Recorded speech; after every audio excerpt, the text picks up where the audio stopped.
بسم اللہ الرحمن الرحیم۔ خواتین و حضرات، السلام علیکم ورحمۃ اللہ وبرکاتہ۔ گزارش کرتا ہوں کہ آپ سب لوگ ٹھیک ہوں گے۔ اللہ عز و جل میری اور آپ سب کے اوپر بخشش اور مغفرت فرمائے۔ یہ ویڈیو اسلامی ہے، اس کو بالکل بھی سکپ نہیں کرنا۔ اس ویڈیو کے اندر میں آپ کو بہت ہی اچھی نصیحت دوں گا اسلام کے بارے میں، ٹھیک ہو گیا؟ تو چلتے ہیں ویڈیو کے بارے میں۔ میں یہ بات جو بھی بتاؤں گا ساری سچ بتاؤں گا، جو ہمارے ساتھ واقعہ ہوا۔ میرا اور میرا دوست ہم باہر کھیل رہے تھے، ہم نے دیکھا ایک گڈا کٹ کر آ رہا تھا، تو ہم نے بھاگ کر اس گڈے کو پکڑ لیا۔ میرا دوست نے اس کو پکڑ لیا، نا میرے دوست جو تھا اس نے پکڑ لیا۔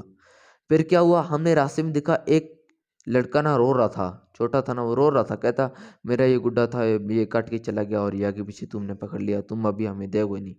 تو پھر میرے دوست نے کیا کیا، اس کو دے دیا۔ میں نے اس سے پوچھا یار تو نے اس کو کیوں دیا گڈا؟ تو پھر کہتا ہے یار گڈا یہ ہے نا، ہمیں کوئی جنت میں لے کے جا سکتا ہے نہ ہی جہنم میں۔ میں نے کہا یہ گڈا ہمیں جنت میں بھی لے کر جا سکتا ہے اور جہنم میں بھی۔ یہ کہتا یار گڈا تو ایک جوا ٹائپ ہے، یہ کس طرح تو کہہ رہا ہے؟ دیکھو میری بات سننا غور کر کے، اگر ہم وہ جو بچہ رو رہا تھا، ہم نے اس بچے کو گڈا دے کر چپ کرا دیا، کیا پتا اللہ کو یہ والی بات اچھی لگی ہو، اس بات کی خاطر ہمیں جنت دے دے۔ اور کیا پتا اگر اللہ کو یہ بات اگر نہ پسند آئی تو پھر اللہ یہ کرے گا کہ تو پھر کہے گا کہ قیامت والے دن اللہ ہم سے پوچھے گا کہ تم نے یہ کیوں کیا۔ بچے کو وکیل کھڑا کر دے گا، کہے گا تم وکیل کھڑے ہو جاؤ، ان سے پوچھو تمہارے سے یہ کیوں واقع کیا ہے انہوں نے، تمہیں کیوں نہیں گڈا واپس دیا، ان کا کیا کام تھا تمہارا گڈا لے کر، تمہارے حق کے پیسے انہوں نے کیوں لیے؟ پھر اللہ کہے گا ابھی تم ان کو واپس کرو، تب ہمارے پاس کچھ بھی نہیں ہوگا، تب کہیں گے پھر ہم نیو منہ لٹکا کھڑے ہوں گے، ٹھیک ہو گیا؟ کہ اور میرے بہت سے لوگ کہتے ہیں، بہت سے میرے بھائی کہتے ہیں کہ آپ کی ویڈیو کے اندر دم نہیں آ رہا، آپ پہلے جو ویڈیو بناتے تھے شارٹ ویڈیو بناتے تھے اور اچھی ویڈیو آتی تھی، مثلاً کہ آپ شارٹ بات کرتے تھے، 2 سے 3 منٹ کی ویڈیو ہوتی تھی اور آپ سب کچھ بتا دیتے تھے آرام سکون سے، تو آج کل آپ اتنی باتوں کو کیوں کھینچ رہے ہو؟ دیکھو میں آپ کو ایک چھوٹی سی مثال دیتا ہوں کہ ایک میرے ساتھ ایک لڑکا ہے، اس کو نماز کے بارے میں کچھ نہیں پتا، میں اس کو سمپل بتاؤں گا کہ نماز کے لیے کپڑے صاف ہونے چاہیے اور وضو کر کر نماز ہمیں پڑھنی چاہیے، نماز کے اندر ہمیں یہ پڑھنا چاہیے، یہ میں اس کو بتا دوں اور بتاؤں گا کعبہ اس طرف ہوتا ہے اور پھر اس کے بعد تم نے یوں نماز وغیرہ پڑھنی ہے، سب کچھ یہ کرنا ہے، تو چلو ٹھیک ہے، اس کو یہ پتہ چل گیا۔ تو پھر کیا پتا اس کے پھر کپڑے اگر پلیت ہوئے، اس نے نماز پڑھی، کہے گا یار کپڑوں پلیت کا مجھے پتہ نہیں تھا، میں نے نماز پڑھ لی ہے، ابھی میری نماز قبول نہیں ہوگی۔ اگر اس کے منہ سے گندی پیاسی بدبو آ رہی ہو تو کیا اس کی نماز قبول ہوگی؟ نہیں ہوگی، کیونکہ جب پیاس کی بدبو آ رہی تو نماز مکروہ ہو جاتی ہے۔ اگر اس نے اپنا شلوار قمیض چھوڑ کے پینٹ شرٹ میں نماز پڑھنے چلا گیا تو اس کی نماز قبول ہوگی تو صحیح، لیکن وہ نماز مکروہ ہوگی۔ سمجھ آ رہی میری بات؟ اس لیے میں باتوں کو تھوڑے لمبی کھینچتا ہوں کیونکہ اگلے بندے کو صحیح طرح پوری ڈیٹیل سے بتا دوں میں، ٹھیک ہو گیا؟ تو مجھے کمنٹ کر دیجیے کرے، جو بھی کوئی ویڈیو آگے پیچھے کی مطلب کہ کوئی بھی اسلامی ویڈیو ہو، میں آپ کو اس ویڈیو کو پوری ڈیٹیل دے دیا کروں گا۔ اس ویڈیو کو نہ ہی لائک کرو نہ ہی سبسکرائب کرو، آپ کی مرضی تو لائک اینڈ سبسکرائب کر بھی دو، لیکن اس ویڈیو کو میرے بھائیوں آگے پلیز شیئر کر دیں، کیونکہ آج کل کیسے ہو رہا ہے کہ بالکل بھی شارٹ بات بتاتے ہیں اسلام کے بارے میں، مطلب کہ صحیح طرح ڈیٹیل نہیں بتاتے، صحیح جس کو پتہ ہو بات صحیح ڈیٹیل میں آگے اس کو بتائے۔ ہاں ایک اور بات، اگر جو تمہیں بات نہیں پتہ، کوئی بندہ پوچھتا ہے نا مجھ سے، مثال تو کوئی بندہ مجھ سے پوچھتا ہے یار پانی پینے کے طریقے کیا ہیں، میں اس کو اگر مجھے نہیں پتہ میں اس کو کہوں گا مجھے نہیں پتہ، یہ بھی ایک علم ہے۔ میرے استاد نے کہا اگر ہمیں یہ بات نہیں پتہ تو ہم اس کو بتاتے ہیں یہ ہمیں بات نہیں پتہ، تو یہ بھی ہمیں ایک علم کے دور میں، مطلب کہ یہ بھی ایک علم ہے کہ ہمیں یہ بات نہیں پتہ، ٹھیک ہو گیا؟ کہ آج میرا روزہ بہت ہی، اس لیے زبان گلا میرا خشک ہے، اتنی زیادہ میں بات نہیں کر پا رہا۔ اور تو میں آپ کو اتنا بتانا چاہتا ہوں کہ جب کسی کو بھی کوئی بھی چیز ہمیں جنت میں لے کے جا سکتی ہے۔ مثال کے طور میں ہم ایک کمل کسی غریب کو دے دیں، غریب خوش ہو کر ہمیں دعائیں وغیرہ دیں، یا اللہ اس کو جنت عطا فرما، کیا پتہ اس غریب کی دعائیں کی وجہ سے اللہ ہمیں جنت دے دے۔ کچھ بھی ہو سکتا ہے نا۔ دیکھو، ہمیں کسی کی بھی بدوا نہیں لینی چاہیے، کیا پتہ وہ اس کی بدوا جلدی قبول ہو جائے اور ہمیں لگ جائے۔ بدوا کبھی بھی ضائع نہیں ہوتی، نہ دعا ضائع ہوتی ہے نہ بدوا ضائع ہوتی ہے، یہ کبھی بھی نہیں ضائع ہوتی۔ یہ چیزیں دونوں ایسی ہیں، یا بندے کو دنیا میں ملتی ہیں یا قبر میں ملتی ہیں، یہ دونوں میں سے کوئی نہ ایک نہ ایک کام ہوتا ہے ضرور۔ ٹھیک ہو گیا۔ اگر آپ کہتے ہو نا یار میری بدوا نہیں لگ رہی، بدوا نہیں کہہ رہا ہوں، میری دعا نہیں لگ رہی، اور یہ ہو رہا ہے بہت سے لوگوں کے اوپر ہے، بدوا نہیں دعا میری نہیں لگ رہی، دوسرے لوگوں کی لگ جاتی ہے، اس طرح نہیں سوچیں، کیونکہ ہر کسی کے پاس اپنا اپنا علم ہوتا ہے۔ ٹھیک ہو گیا۔ اور دنیا میں سب سے بڑا مذہب کون سا ہے؟ کچھ لوگ کہیں گے مسلمانوں کا سنی مذہب بہت ہی بڑا ہے، یہ آگے پیچھے کہیں گے، لیکن میں آپ کو بتاؤں گا کہ اس مذہب یہ ہوتا ہے کہ مذہب یہ ہے سب سے بڑا کہ ہم نے چوریاں چکاریاں نہیں کرنی چاہیے۔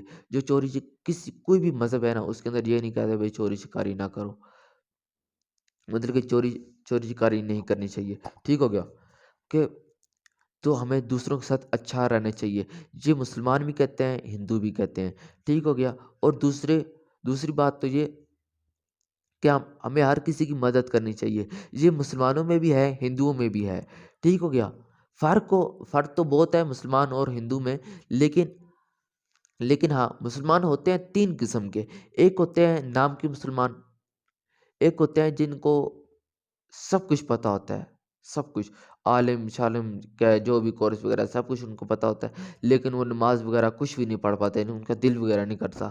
ٹھیک ہوتا ہے۔ ایک تو یہ ہوتا ہے، ایک ہوتا ہے مومن۔ مومن کا تو بھائی میں نے آپ کو بتا دیا بھائی مومن کی کیا کیا ہوتا ہے، کیونکہ بہت سی ویڈیو میں بتا چکا ہوں، کیونکہ مومن کا جو دین ہوتا ہے نا بہت ہی سخت قسم کا دین ہوتا ہے۔ سختی یعنی کہ وہ اپنے آپ پر سختی کرتا ہے، یہ نہیں کہ وہ لڑائیاں کرتا ہے یا کہ پیچھے وہ لڑائیاں وغیرہ میں نہیں کہہ رہا کہ وہ سختی اپنے پر کرتا ہے، کہ اگر اس نے ایک نماز چھوڑی نا وہ اپنے پر سختی کرے گا، کہے گا میں ابھی نفل پڑھنے جا رہا ہوں، میں توبہ کی نفل پڑھنے جا رہا ہوں، یہ کرنے جا رہا ہوں، میرے سے نماز چھوٹ گیا، یہ کہ پیچھے وہ اس کو پوری رات نیند نہیں آئے گی اگر وہ نفل وغیرہ نہیں پڑھے گا، توبہ کی نفل نہیں پڑھے گا، کیونکہ وہ کہے گا یار وہ اپنے پر سختی کرے گا، سختی کر کے پھر وہ کہے گا آج سے میری توبہ، میں ابھی دوبارہ کبھی بھی نماز نہیں چھوڑوں گا۔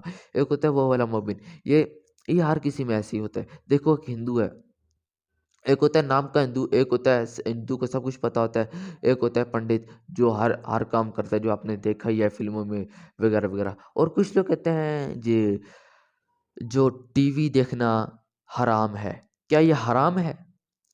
نہیں، رکو، میں آپ کو ساری بات بتاتا ہوں۔ دیکھو ٹی وی میں کیا چلتا ہے آج کل، ٹی وی میں کیا ہے آج کل، ٹی وی میں جو ڈرامے وغیرہ چل رہے ہیں کہ وہ تو ہمارے پر حرام ہو سکتے ہیں، لیکن جو پرانے ہیں جس طرح اب تک الغازی ہو گیا، یہ فلاں فلاں ہو گیا، وہ والے ڈرامے ہمیں دیکھنا چاہیے، کیونکہ یہ والے ہماری نالج میں آتے ہیں۔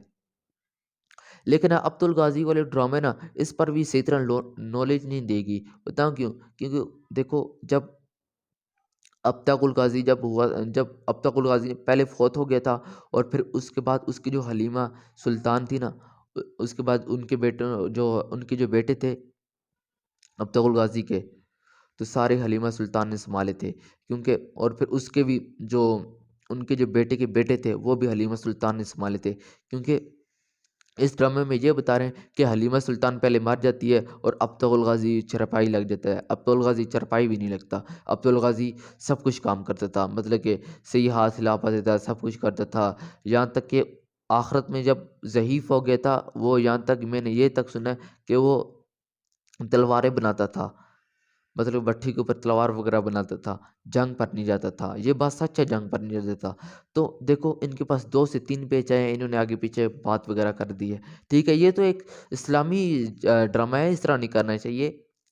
اور بھی بہت سے اسلامی ڈرامے ہوتے ہیں جن سے ہمیں نالج ہوتی ہے، اور ٹی وی میں کیا چلتا ہے، اور 10 سے 12 چینل ہوتے ہیں کہ اس کے نیوز ہمیں دیکھنا چاہیے، کیونکہ نیوز بھی ہمارا ایک نالج بڑھاتی ہے اور ہمیں دنیا کی جانکاری دیتی ہے، اور ہم دوسروں کے لیے جہاں پر برا ہو رہا ہوتا ہے ہم ادھر ہم دعا بھی کر سکتے ہیں، یا اللہ یہاں پر صحیح سلامتی کر دے، ٹھیک ہو گیا۔ اور تو ٹی وی کے اندر 15 سے 16 چینل ہوتے ہیں جو ٹی وی اور اس کے قرآن کے ہوتے ہیں، کوئی قرآن حدیثیں بتا رہتے ہیں، کچھ وہ کہیں پر وہ حج یا عمرہ کہیں کر رہے ہوتے ہیں، وہ اس کی ویڈیو وغیرہ چلا رہے ہوتے ہیں۔ دیکھو ٹی وی فل قسم سے حرام نہیں ہے، سمجھ آئی؟ مطلب کچھ لوگ کہتے ہیں نا ٹی وی حرام ہے، ساری حرام ہے، ٹی وی دیکھو کہ حرام ہے۔ حرام تو پھر اگر تم ٹی وی کو حرام کہتے ہو نا، اور جو لوگ ٹی وی کو حرام کہتے ہیں ان کے لیے کیا کیا حرام ہے، میری بات سنو، ان کے لیے آنکھیں بھی حرام ہے، ان کے لیے موبائل بھی حرام ہے، ان کے پاس ہاتھ بھی حرام ہے، سب کچھ حرام ہے۔ کیا میرے کہنے کا مطلب یہ ہے نا، وہ یہ کہتے ہیں ٹی وی ساری حرام ہے، پھر وہ تو سب کچھ حرام ہے۔ آنکھیں اس لیے میں نے کہا ہے کیونکہ آنکھیں اگر ہم کسی لڑکی کے اوپر نظر وغیرہ ڈالیں تو وہ تو حرام ہوئی نا، ہے نا، تو پھر تو ہماری آنکھیں ہی حرام ہے، آگے پیچھے ہم تو کچھ نہیں دے سکتے نا، یہی ان کا یہی کہنا ہوتا ہے۔ اور تو پھر کچھ لوگ کہتے ہیں بھائی موبائل حرام ہے، موبائل حرام ہے، اچھا ٹھیک ہے، چلو ٹھیک ہے، تو پھر میں ابھی جو میں ویڈیو بنا رہا ہوں، یہ دیکھیں یہ موبائل ہے سامنے، اس کے اوپر میں بنا رہا ہوں کیونکہ میں اسلامی ویڈیو بنا رہا ہوں، یہ تو حرام نہیں ہوئی نا، تو ٹھیک ہے۔ اور کچھ لوگ کہتے ہیں بھائی اگر اگر گندے وغیرہ کام کرتے ہیں حرام ہے، ہاں یہ حرام ہے، لیکن سوچ سمجھ کے بات کرنی چاہیے۔ جیسے کہ میں نے ویڈیو کے شروعاتی میں یہ کہا ہے، جو بھی تم کسی کو بھی اسلام کے بارے میں باتیں وغیرہ بتاتے ہو، کچھ بھی بتاتے ہو، تو اس کو پوری ڈیٹیل دیں، جس طرح کی پوری ڈیٹیل دیتے ہیں اس طرح کی پوری ڈیٹیل دیں، تب اس کو صحیح طرح سمجھ بھی آئے۔ سمجھ آئیے آپ کو میری؟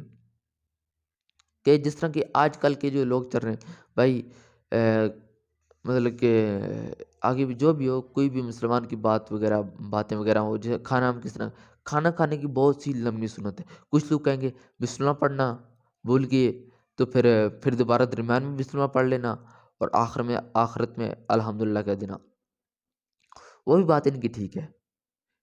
اب میری بات سنو غور کر کے، سب سے پہلے ہمیں جہاں پر نیچے بیٹھنا ہے، روٹی جب کھاتے ہیں نا، کھانا وغیرہ کھاتے ہیں تو نیچے کلین وغیرہ یا چادر وغیرہ بچھا دیں، یا کوئی دسترخوان بچھا دیں، اس کے بعد اس کے اوپر روٹیاں وغیرہ رکھ دیں، روٹی سالن وغیرہ لے کر آ کے رکھ دیں۔ پھر اس کے بعد جی گھر والوں کو ساروں کو بلائیں، سارے ایک ہی تھالی میں کھائیں، ٹھیک ہے؟ یہ نہیں میں الگ کھاؤں گا، میں بھی الگ کھاؤں گا، بھائی میں بھی الگ کھاؤں گا، اور یہ نہیں کرنا، کیونکہ ساری ایک ہی تھالی میں کھائے، تھالی اتنی سوتی نا، بے شک آپ اتنی بڑی لے لیں، سارے ایک جگہ بیٹھ کے آپ کھا لیں۔ پھر اس کے بعد دوسری سنت یہ ہے کہ ہم نے آرام آرام سے کھانا ہے، وہ بھی اپنی سائڈ سے، یہ نہ ہو پہلے ہی نہ وہ درمیان سے اٹھا لو، اوپر کی بوٹی وغیرہ پڑی ہو درمیان وہ اٹھا کے بھائی کھا لو، یہ نہیں، پہلے سائڈ سے کھاؤ، برکت وغیرہ آتی ہے بسم اللہ پڑھ کر، پھر اس کے بعد پھر کھاتے رہو آرام آرام سے کھا کے، جیسے سائنٹسٹ بھی آج کل یہ کریں، مطلب کہ کھانا ہمیں صحیح طرح چبانا چاہیے، اس طرح حضور پاک دیکھو کتنا پہلے جہاں پر سائنس تو تھی ہی نہیں، تب حضور پاک صلی اللہ علیہ وسلم کو بتایا تھا بھی کھانا بیٹھ کر آرام سکون سے کھانا چاہیے، اور پھر اس کے بعد درمیان میں پانا پینے چاہیے، یا درمیان میں پی لیں یا پہلے پی لیں، لیکن آخرت مطلب کہ کھانا کھا کے آخر میں نہیں پینا چاہیے، آخرت کہہ رہا ہوں، آخر میں، ٹھیک ہو گیا؟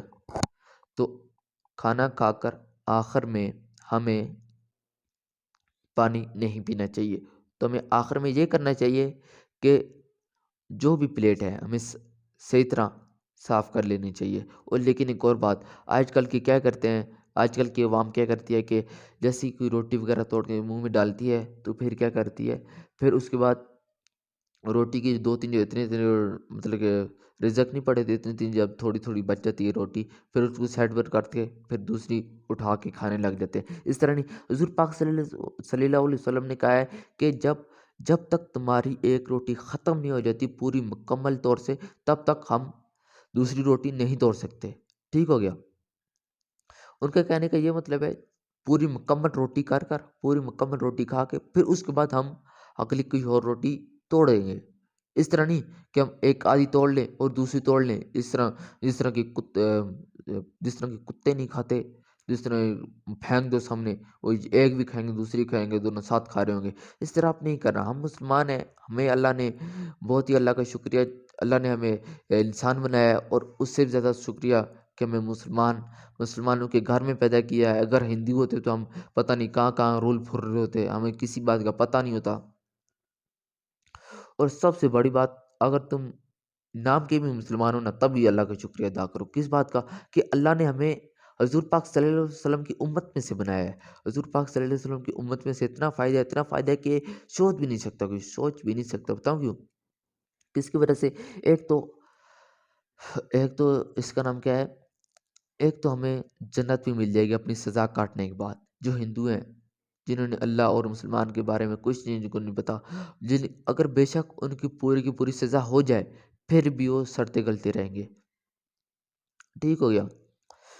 تو کہتے ہیں نا, کسی بھی چیز کو ہلکے میں نہیں لینا چاہیے, کسی بھی چیز کو.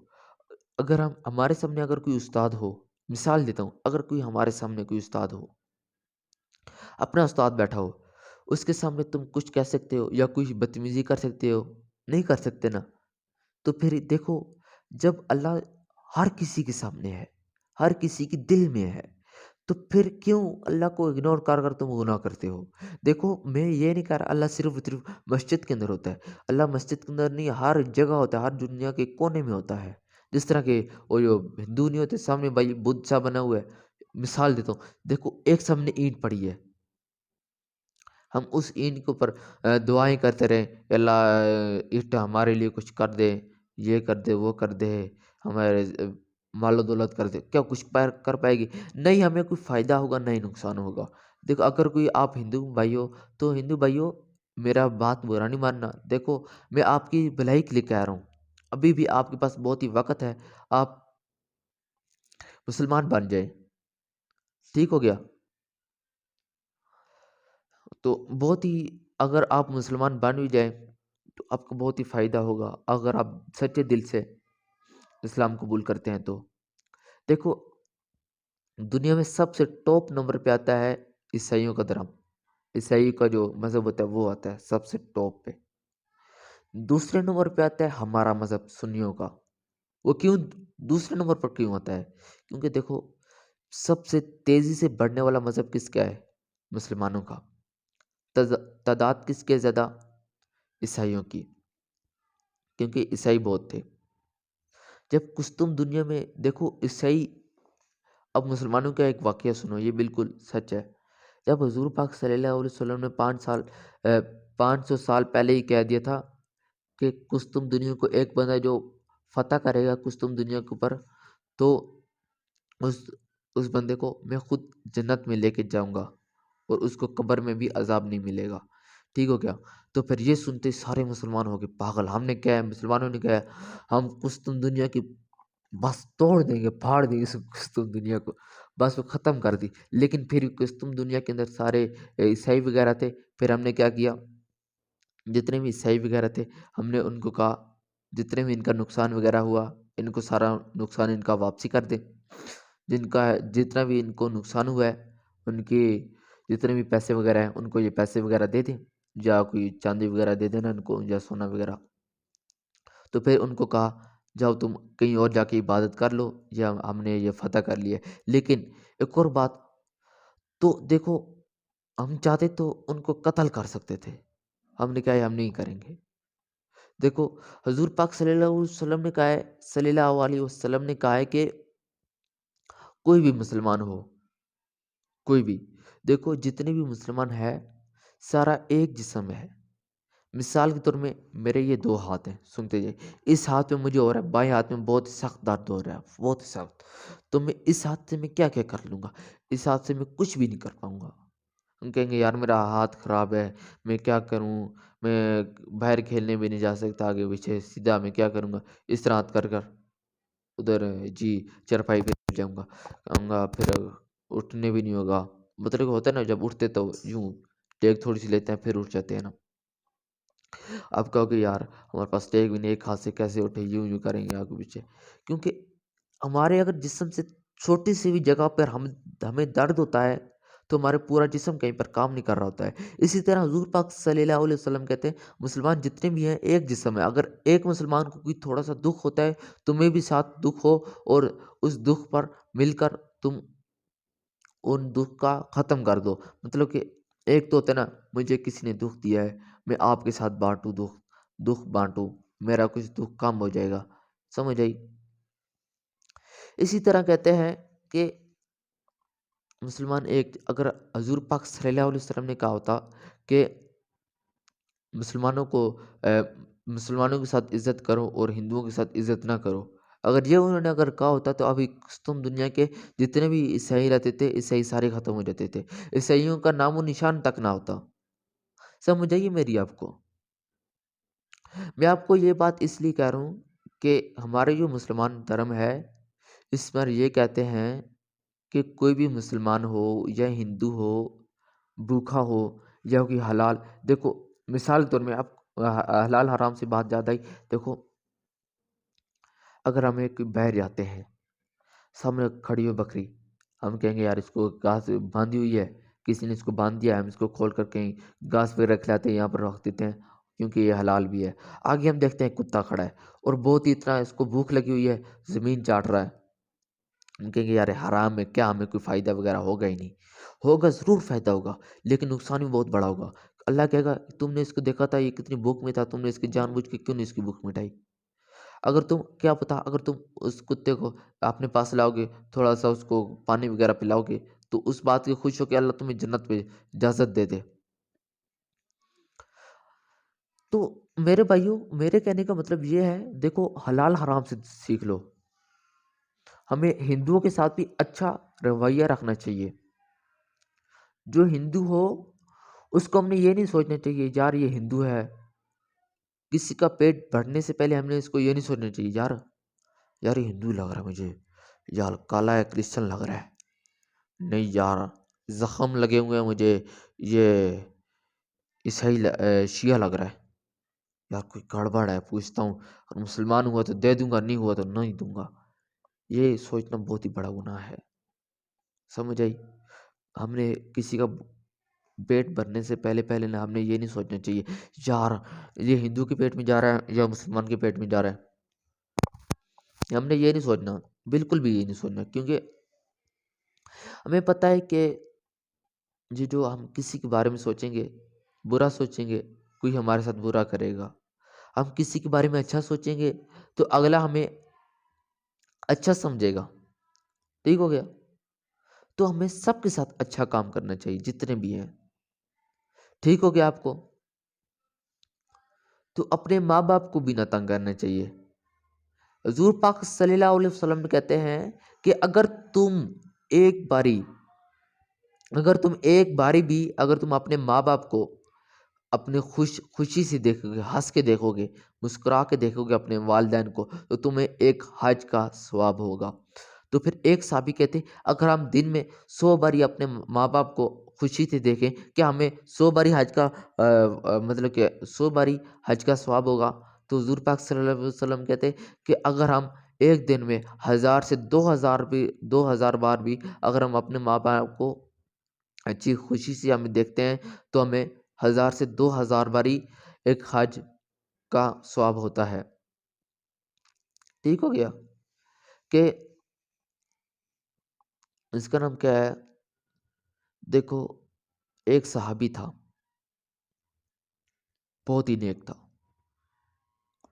اس کے پاس شیطان آیا، وہ کہتا یہ اس کی وسوسے کچھ ڈالے نا کان کے اندر، پھر وہ کہتا ہے چلو ٹھیک ہے، اس نے شیطان کی بات مانی، پھر اس طرح کرتے کرتے نا اس نے اپنی ماں باپ کو حج کرنے گیا، اور اپنی ماں کو کندھے کے اوپر بٹھا کر کہ اس نے پھر یہ کہا، کندھے کے اوپر بٹھا کر حج کرایا، عمرہ کرایا، پھر حضور پاک صلی اللہ علیہ وسلم کے پاس بڑی خوشی کے ساتھ گیا، بڑے جوش میں گیا، کہتا حضور پاک صلی اللہ علیہ وسلم میں نے اپنے ماں باپ کا پورا قرض ادا کر دیا۔ حضور پاک صلی اللہ علیہ وسلم نے کہتے کیا قرض پورا ادا کر دیا؟ کیسے ادا کیا؟ پھر کہتے بھائی یہ ہم نے کیا، کہتے ان کا ایک اچھا جواب سننا بہت ہی اچھا ہے، اگر تم نے یہ بات اگر یہ جواب اگر آپ کو اچھا لگا ہو تو لائک اینڈ سبسکرائب کر کے ویڈیو کو ضرور کریے گا۔ بتاؤں کون سا جواب تھا؟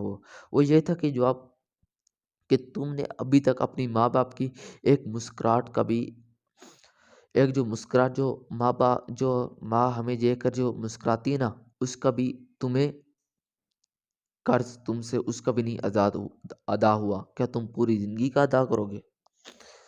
پھر وہ اسی ٹائم سجدے میں گر گیا، توبہ کی اس نے، اللہ میں نے شیطان کی باتوں میں آگے تھا، مجھے بہت ہی معاف کیے گا۔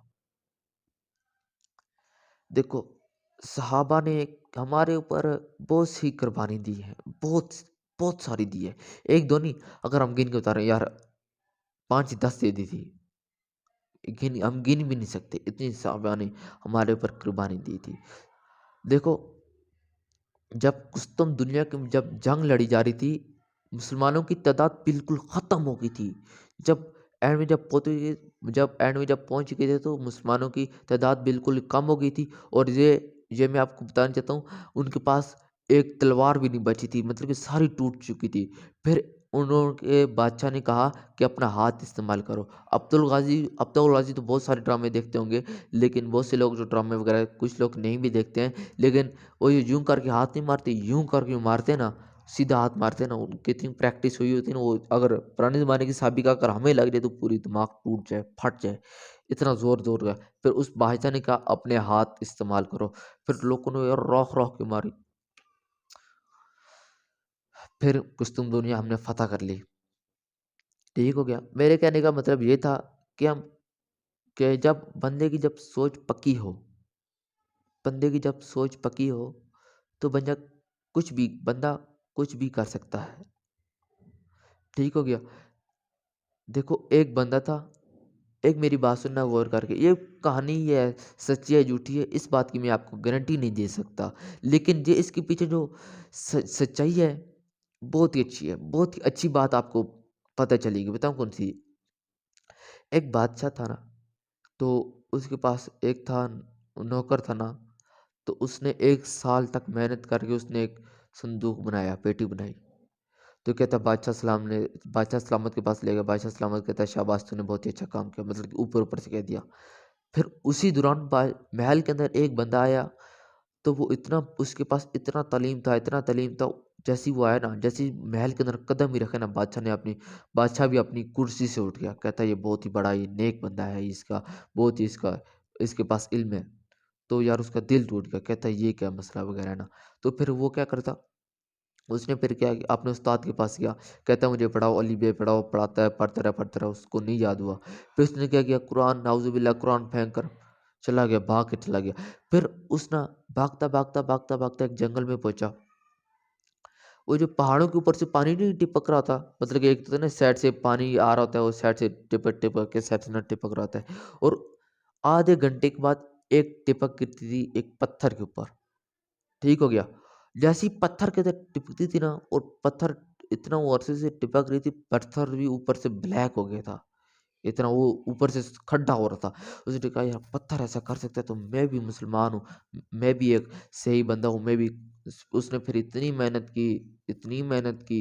محنت کی، جب وہ دوبارہ محل کے اندر گیا نا، تو پھر بادشاہ نے اس کی باری تو کھڑا ہو گیا تھا، اس کی باری اپنی وہ جو تاج نہیں تھا، تاج اس کے قدموں میں رکھ دیا، کہتا ہے یار تو مہان ہے کہ تو نے اتنی پڑھائی کی ہے، کہ میں تجھے کیا بتاؤں، تو نے اس عمر میں تو نے بہت اچھی پڑھائی کی ہے۔ یہ واقعہ بالکل بھی مجھے نہیں لگتا یہ واقعہ سچا ہو سکتا ہے، لیکن یہ ہو بھی سکتا ہے۔ اور دیکھو مجھے نا اس دن میں نے ٹک ٹاک میں چلا رہا تھا، ٹک ٹاک نہیں، ابھی تو میں نے ڈیلیٹ کر دی ہے نا، بہت پہلے نا، تو پہلے میں نے چلاتا تھا ٹک ٹاک، لیکن ٹک ٹاک اچھی نہیں تھی، حرام تھی، تو اسی وجہ سے میں نے ٹک ٹاک ڈیلیٹ کر دی۔ لیکن ٹک ٹاک پہ میں نے کچھ ایک دو باتیں سنی تھی نا، بات یہ تھی، دھیان سے میری سننا، کہ میں نا ٹک ٹاک وغیرہ چلا رہا تھا، جیسے اوپر میں نے ویڈیو کی، نیچے ایک ویڈیو تھی، ادھر کا کہہ رہے تھے ایک بچہ ہے، اس نے ایک دن میں پورا کا پورا قرآن حفظ کر لیا ہے۔ دیکھو کوئی بھی یقین بالکل بھی نہیں ہو رہا تھا مجھ سے، دیکھو اگر پرانے زمانے کی بات ہوتی تو میں یقین کر دیتا، یہ ہے بھی ٹک ٹاک تھی، مجھے اس پر کوئی بھی یقین نہیں آیا۔ اب بتاؤ کہ یہ بات سچی ہے یا جھوٹی، مجھے صحیح سے بتانا، کیونکہ یار پلیز یار، مجھے اس بات کا مجھے صحیح طرح نہیں پتا، کیونکہ مجھے صحیح سے بتانا یہ بات سچی ہے یا جھوٹی ہے، ٹھیک ہو گیا۔ تو السلام علیکم ورحمۃ اللہ وبرکاتہ، فی امان اللہ۔